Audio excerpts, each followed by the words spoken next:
Reagan Tollway eastbound Naperville Road to Yackley after a crash cleared. Northbound Tri-State, there's congestion approaching the 83rd Street toll. That's traffic. I'm Chip Talamonte on AM 560 The Answer. Chicago's Morning Answer continues next. AM 560 Weather Center forecast. Cloudy, not as warm today. We will have an afternoon shower or thunderstorm, and there is a chance of severe weather coming out of this, especially to our south. Evening showers and thunderstorms possible as well overnight, and a low of 53. Currently 60. Next news at 9. Chicago's Morning Answer with Dan and Amy continues next on AM 560, The Answer.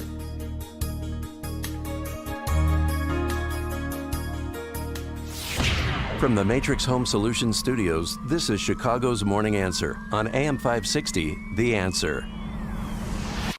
Listen to AM 560 The Answer online at 560theanswer.com, on the AM 560 mobile app, on your Alexa-powered smart speaker, and on TuneIn, iHeart, and on Odyssey. If you're looking for the latest news, insight into what it means, and the sharpest opinion, there's only one station in Chicago where you can turn, and it's this one. We're AM 560, The Answer. Top of the morning, Dan and Amy, and this was how Mitt Romney was greeted at the Utah GOP convention this weekend. Now, you know me as a person who says what he thinks, and I don't hide the fact that I wasn't a fan of our last president's character issues. And I'm also no fan.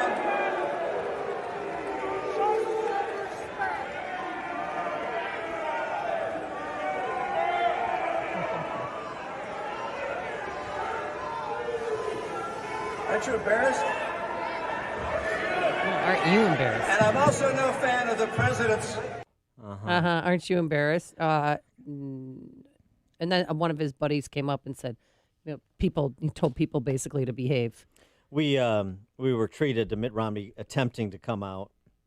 How about Biden's first 100 days and pretend that his conduct during the Trump years had been forgotten? By the way, he wasn't a fan of President Trump's character. Now, was that right up until he chose Rex Tillerson as Secretary of State? Oh, that's right. Those two were buddies. They had lunch together, and yeah. That was that when his character went bad for Mitt Romney. Yeah, Mitt Romney. Did you ever read any Evelyn Waugh? No, I did not. A Brideshead Revisited is probably his best known work. It's that's Mitt Romney's. That's must reading. No, he wrote another book called Scoop because he was a reporter before he was a novelist, and it was about sort of the corruption of foreign correspondents. He had this line in there, and by the way, interestingly, the paper of record in Scoop was called the Daily Beast, which today is a left-wing rag. Yeah. So, I mean, the irony, of course, they haven't probably read any Evelyn Waugh either, no, so probably not. What's the difference? But this line, he was gifted with the sly, sharp instinct for self-preservation that passes for wisdom among the rich. That's Mitt Romney.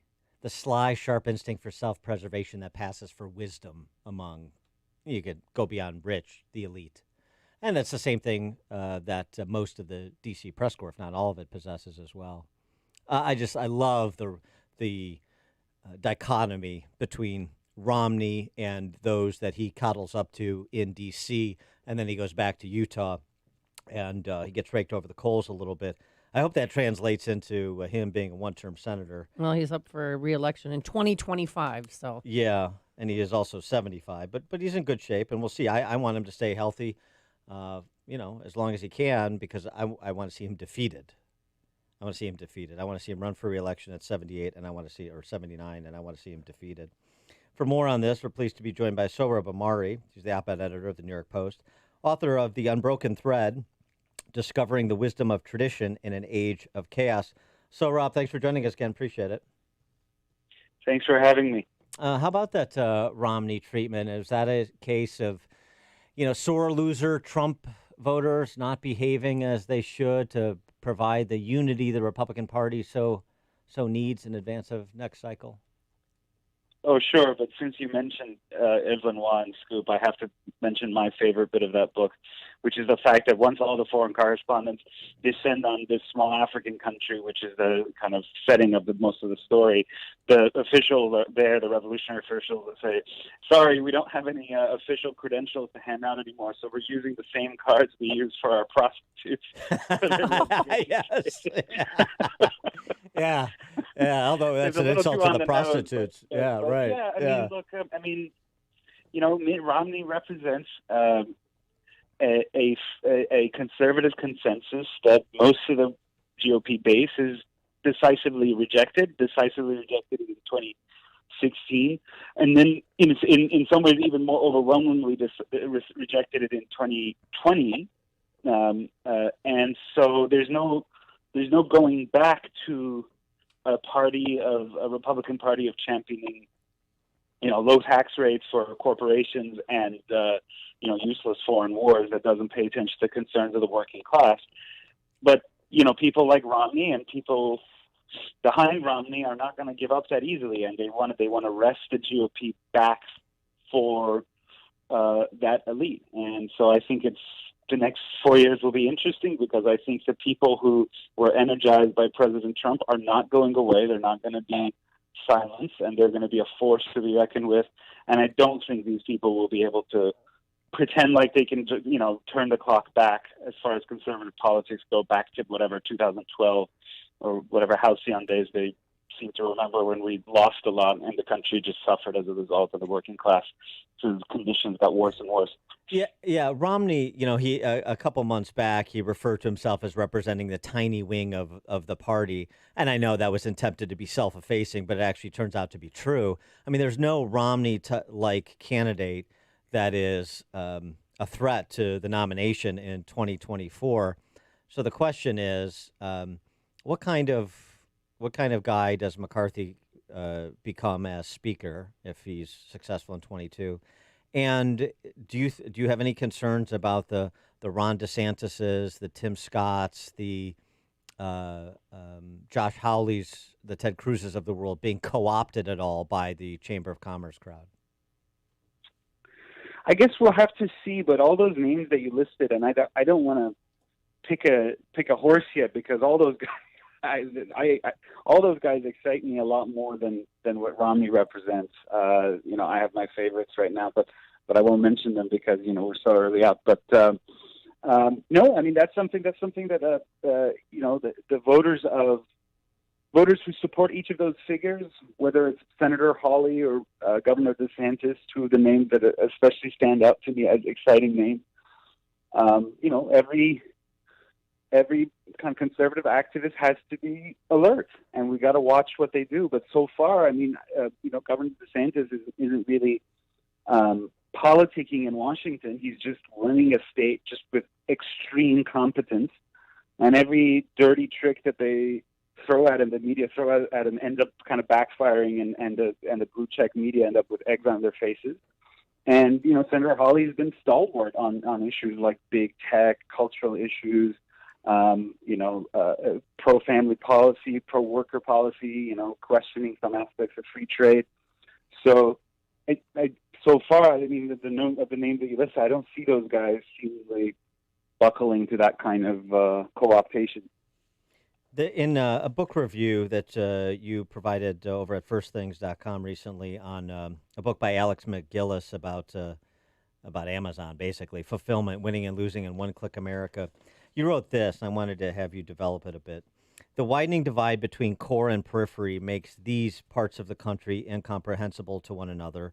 One world racked with painkillers, the other tainted by elite college admissions schemes. That's bringing in something that McGillis wrote as well. But the widening divide between the core and periphery makes these things different but parallel disorders.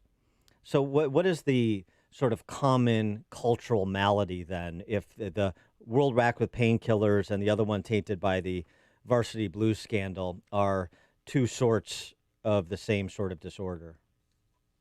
Yeah, that's a good question. What ties them together? I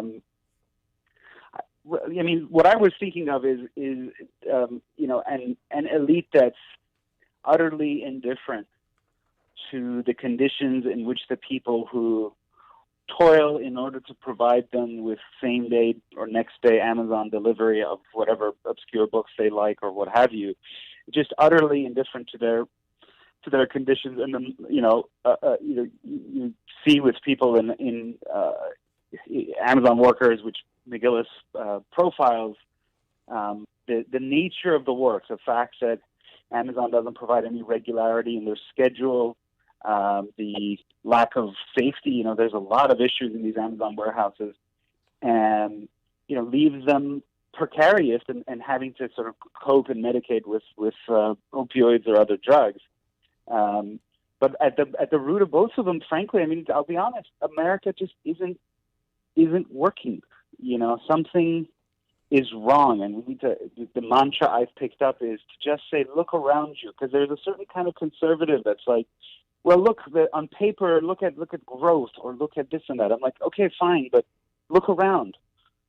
Something isn't working, and that's, I guess, the ultimate. I was at a museum yesterday. I was at the Intrepid in New York. This aircraft carrier, and you see an image of such American vitality, solidarity, dynamism, and you just don't see that in America today. And so I think the challenge will be for whoever wants to go up in 2024 is just to be really honest that things are really bad in some ways, and not paper over. And I think that was President Trump's strength. He just came and said, "Look, it's not working. The country is not working for most of its people." Well, there was a Gallup number out the other week that got very little attention from conservatives. I was surprised because I looked around. We talked about it in this show a bit, but I looked around the conservative outlets to see who would pick up on this, and very few did. And it was that for the first time in Gallup's 80 years of tracking this, fewer than half of Americans identify as a congregant or parishioner of a church. So that is not something that has necessarily a political solution, or will be central to a presidential race. But what about that as the leading indicator of what isn't working in America? The self-regard, me as my own God. I mean, that's an important issue. There's this deep force of secularization that has reshaped Europe since World War II, and American conservatives always reassured themselves that America was immune from that, and we, turned out not to be immune to that same process of secularization.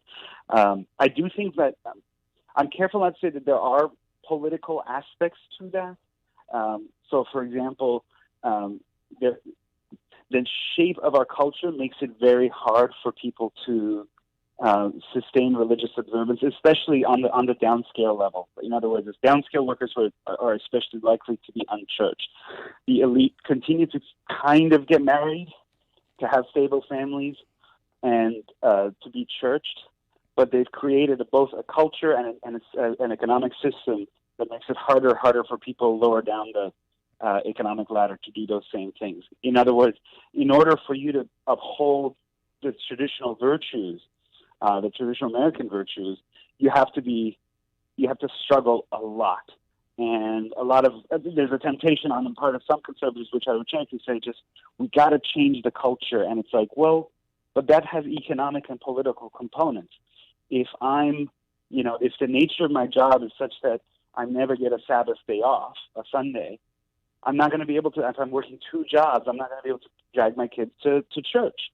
And so there are things that we have to do, I think, to, virtue has a material substrate, like what people, how they live, what their economic conditions are, what messages they get from media, all of those affect whether you form families, whether you go to church regularly, and so we have to pay more attention to that. Again, I saw a kind of awareness of this, although they didn't necessarily put it in these terms. I think the closest to a political figure to even begin to notice this was happening was President Trump. Mm-hmm. Sohrab Ahmari, op-ed editor, New York Post, author of The Unbroken Thread, Discovering the Wisdom of Tradition in an Age of Chaos. Sohrab, thanks for joining us again. Appreciate it. Thanks, Dan. Thanks. And he joined us on our turnkey.pro answer line. The more you listen, the more you'll know. This is Chicago's